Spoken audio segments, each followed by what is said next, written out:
Leero Masunsule tukyaddeko ku nnimiro y'omulimi w'obutunda asangibwa mu disitulikiti y'e Kalungu ku kyalo Bwasandeku. Omulimi ono amanyiddwa nga Bashir Mayiga ali mu butunda bwa UPF 12 nga kino kitegeeza Uganda Passion Fruit 12 nga obutunda ekika kino butandika okumulisa ekimuli ku buwanvu bwa inchi 12 zokka. Leero Mayiga agenda kutunyonnyola engeri gye yatandika mu mulimu guno nga kaakano afuuse ow'ekitalo mu kitundu kino. Ono atandise omulimu gw'okusomesa bannakyala abalala okuyingira omulimu guno. Mayiga agamba okusimba akatundu kano okusobola okufunamu obulungi, omulimi yenna alina okufuna ensigo ennungi era ng'amaze okukakasa nti zino za lulyo lutuufu. Olwo zino aziteeka mu kifo bamizisa endokwa, olwo nno n'alinda ebbanga eritassuka mu ssabbiiti 4 ng'ensigo zino zimeruka. Kiyambala okulonda obutunda mu nnimiro yaffe ekyali ento obulungi kubanga yetulondamu ensigo ezisobola okudduka supiidi, naye nga twetegereza nti obutunda bwe tulondako ensigo tebuyinaamu kirwadde kyonna. Kati bwe tumala okuba nti tubufunye bulungi, tubukamula ejuyisi ne tumugjamu ne tukwata ensigo eno ne tugibana nti tujyanikako neba ng'ekamuka bulungi n'ekala. Bw'emala okukala olwo ne tubuleeta ng'osobola obutolamu bulungi ne tupaakinga mu bukopo bwaffe bwe twapaakinze. Omulimi yenna tumukubiriza okuba nti bw'abanga agenda kuteekateeka ensigo alumirirwe abantu abagenda okuba nti bagigula, okuba nti alonda ensigo ezitaliimu birwadde. Faamu yonna erina okuvaamu ensigo, akatunda kalina okuba nga katandika butandisi nga kakyali kato.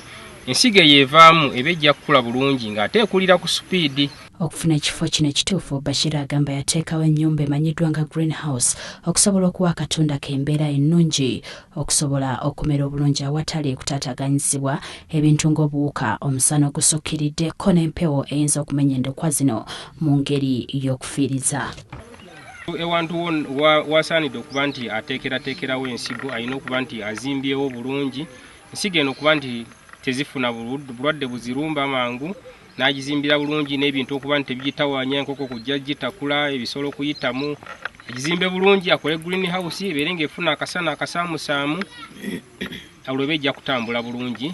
Bwevaayo bweti betwongera okuba nti tugifukiirako mu biseera eby'omusana, oba biseera bya nkuba esobola okutambula ng'efuna amazzi ag'enkuba. Wano akozesa akaveera akatono ddala mwateeka ettaka eririmu ekiriisa okusobola okuwa akatunda embeera ekasobozesa okumera obulungi. Wano era akola okufuuyira okusaamusaamu ng'akozesa eddagala, amazzi n'ebirala okumala ebbanga lya mwezi gumu gwokka. Kati ensigo okuva eyo bwetandika okumera tutandika okugifuuyira, ntufuuyirako eddagala eritta obuwuka, ntufuuyirako eddagala erigema obulwadde, ntuteekako n'eddagala ery'ekigimusa eky'amazzi, awo ntuteekako n'erino ery'obuwunga eriba likwasa lino eddala okuba nti likwatako bulungi, ate ne likola ne chlorophyll. Kakati ensigo bweweza emyezi 2 n'ekitundu eba etuuse okuba nti esimbibwa okuggibwa mu nassale okuba nti etwalibwa mu nnimiro oba mu faamu okuba nti esimbibwa. Bashir atugambye nti omulimi yenna alina okufuna ensigo gy'akakasa nti nnungi ng'alonda obutunda obwo bwokka obulamu era nga tebulina kawuka konna, olw'ensonga nti kino kigendera ddala okutuuka ng'akatunda kakuze ate kiyinza okumufiiriza. Kakati ensigo bwe tumala tupaakinga ettaka lino mu bukopo buno, ne tumala okupaakinga bulungi nga tubupanze bulungi mu layini nga bwe mutubulaba, kuba eno ebeera tray. Nomanya nti buli tray ngitaddeko obukopo oba 7 oba 6 n'ogiteekateeka bulungi. Tujja tuteekamu obusigo 2 ensigo zitumaze okusunsulamu obulungi, tuteekamu obusigo 2 ne tubikkako essubi lyaffe, ate ne tujja nga tufukirira buli lunaku. Kagenda okumala wiiki 3 oba omwezi gumu kuba butandise okufuluma. Kati ensigo okuva eyo bwetandika okumera tutandika okugifuuyira. Omulundi omulala tugenda kulaga ekiddako mu lugendo lw'akatunda kano era nga tujja kulombojjera byonna okutuukira ddala katale, naawe osobola okwenogera ku nsimbi.